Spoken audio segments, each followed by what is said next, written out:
Assalamualaikum warahmatullahi wabarakatuh. Perkenalkan, nama saya Adrian Maulana dan saya berasal dari Institut Teknologi Nasional Bandung. Dan di sini saya akan memaparkan mengenai marketing plan saya selama 1 tahun untuk Erafon.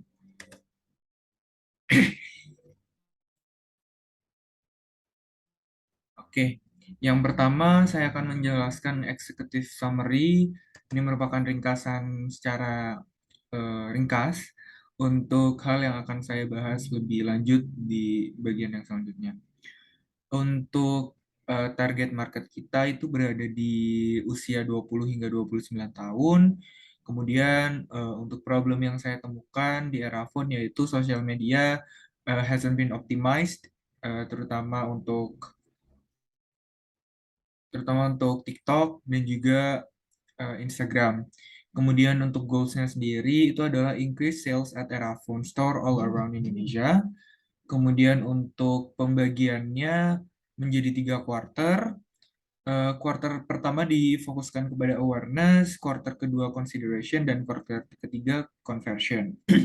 Perlu digarisbawahi bahwa di setiap quarter, awareness ini akan tetap kita up, dan untuk alasannya akan saya jelaskan lebih lanjut di bagian selanjutnya.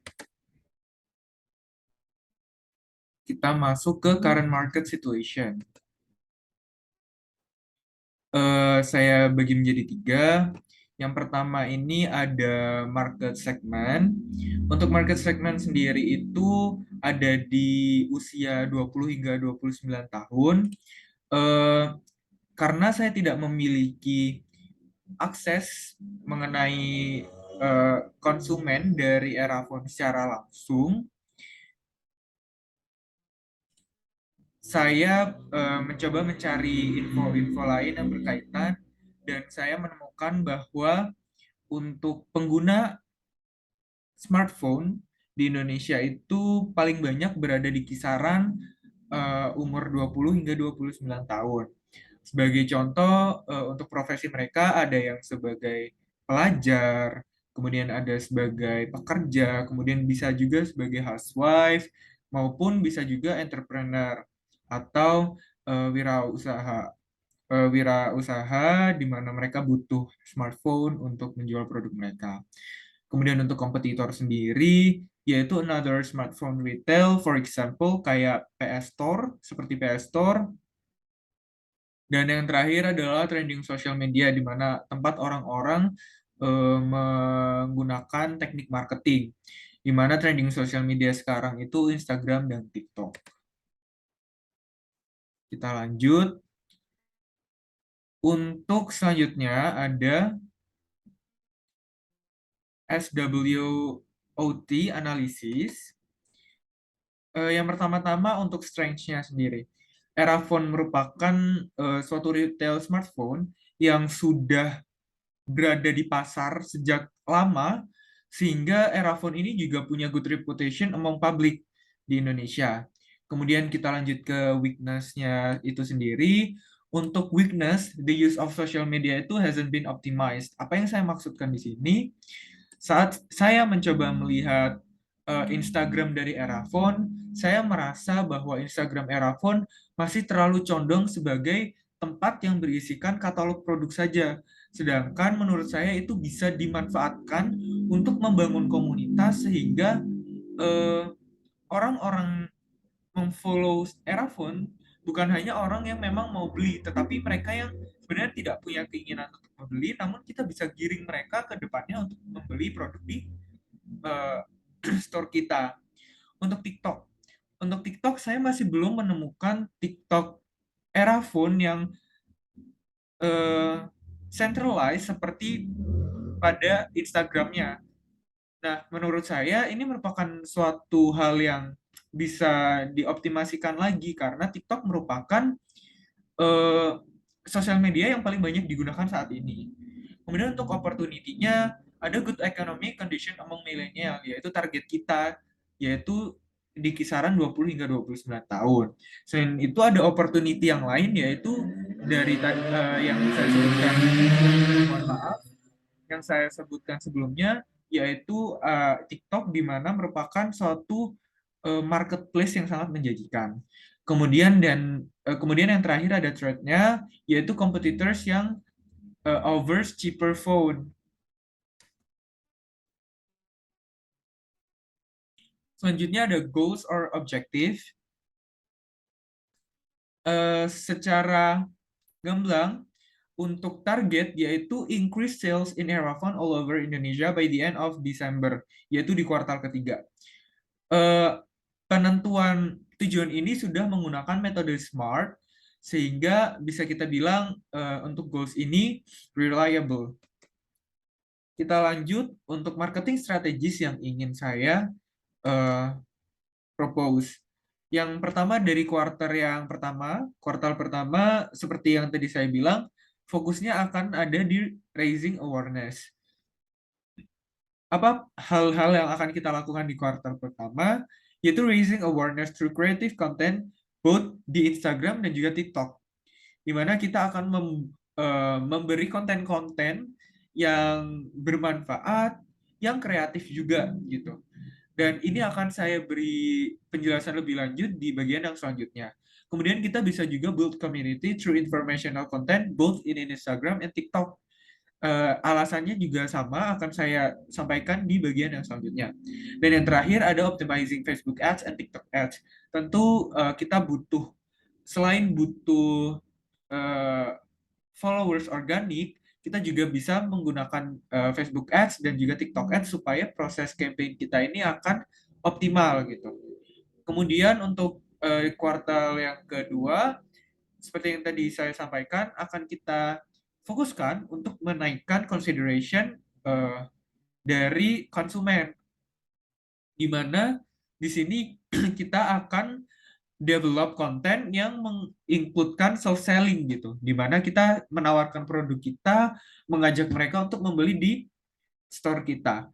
Kemudian build website supaya tujuannya adalah saat orang-orang butuh informasi mengenai handphone, mereka biasanya akan pergi ke Google terlebih dahulu, di mana mereka akan mencari keyword mengenai HP-nya. Contohnya saya ingin membeli HP baru, tapi saya bingung antara Samsung M12 atau A12. Maka saya akan pergi ke Google, saya akan mencari perbedaan antara M12 dan A12. Di situ bisa menjadi kesempatan kita untuk tampil sebagai suatu website yang memiliki informasi tersebut.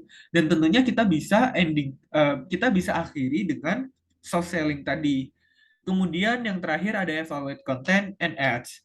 Dan di sini kita akan tetap melakukan Facebook Ads, TikTok Ads, maupun karena sudah ada website, kita gunakan Google Ads. Kemudian kita masuk ke kuartal yang terakhir, yaitu kuartal ketiga. Untuk yang kuartal ketiga, seperti yang saya sampaikan sebelumnya, fokus kita akan berada di conversion. Nah, hal-hal yang kita akan lakukan itu beberapa di antaranya. Yang pertama, optimize Facebook Ads, Google Ads, and TikTok Ads, supaya hal-hal yang sudah kita lakukan di kuartal-kuartal sebelumnya akan membuahkan suatu hasil di kuartal yang terakhir ini. Kemudian kita bisa juga break up semacam discount, coupons, sale gitu di kuartal yang terakhir ini. Strategi yang saya berikan tadi merupakan strategi yang berkelanjutan. Maksudnya bagaimana? Seperti yang saya bilang di awal, bahwa di setiap kuartal kita akan selalu bring up awareness lagi. Jadi, di kuartal terakhir kita akan mendapatkan 3 hal secara bersamaan, yaitu awareness, consideration, dan conversion secara bersamaan. Untuk example-nya, studi kasusnya, kita punya Instagram. Nah, di Instagram di kuartal ketiga, kita tuh mempunyai konten-konten yang bisa raise awareness, raise consideration, dan juga raise conversion. Karena kita tidak tahu kapan suatu konsumen masuk ke dalam akun kita. Nah, ini menjadi suatu keuntungan bagi kita jika suatu customer atau konsumen masuk di saat kuartal kedua maupun kuartal ketiga. Jadi mereka yang baru tahu tentang kita akan tetap raise awareness-nya, mereka yang sudah ada dari awal kita beri awareness akan tumbuh consideration-nya dan juga ada conversion-nya. Dan di tahun-tahun setelahnya kita akan mendapatkan awareness, consideration, dan conversion ini dalam satu tempat, sehingga kita bisa kapanpun meningkatkan sales kita. Seperti itu. Mohon maaf. Kita lanjut untuk konten example.